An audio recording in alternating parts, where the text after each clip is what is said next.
Me, for myself, I don't have a choice but to kind of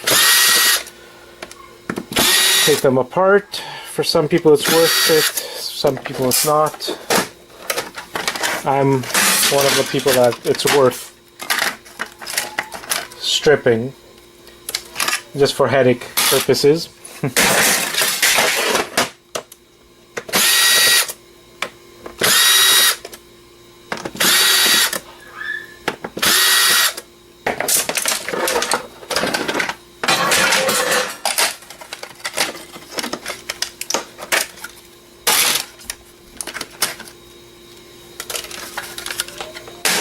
And one more, and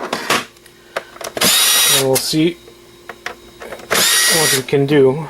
You can take them apart even more. You can go more in depth. For example, you have the DVD boards, but then you also have the lasers, which have some gold-plated material, obviously some aluminum. You have copper-bearing motors, another board here.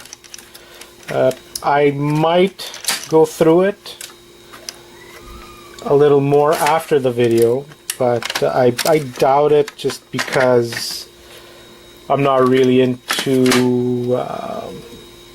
gold-plated material that much. But I do collect some. So now we have all the boards, so let's see what is going to end up happening. So we have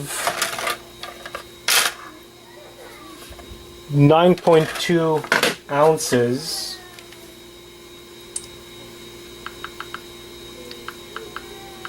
9.2 ounces, and we said it's at 425.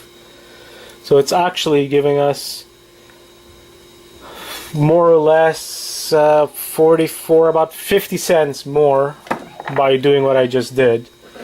I don't know if you guys have more luck selling them complete for people who build towers and stuff, but I don't know, especially DVD drives, they're not as popular anymore. People get the Blu-ray drives and all that, so they're kind of pretty much obsolete. So I didn't have luck selling them. I tried selling them for over a year and nothing. So I have this, a bunch of garbage. I do get scrappers that pass by on garbage days, so a lot of times I give them a little box with steel and whatever, and they pick it up and they're happy. So end result is a bunch of DVD drives, about 13 pounds worth. We're talking about $1.95. Take everything apart, keep the boards. We're talking about $2.44. So that's all that there is for this video. Like, subscribe if you guys have any comments, questions. I'm all ears. Thanks for watching.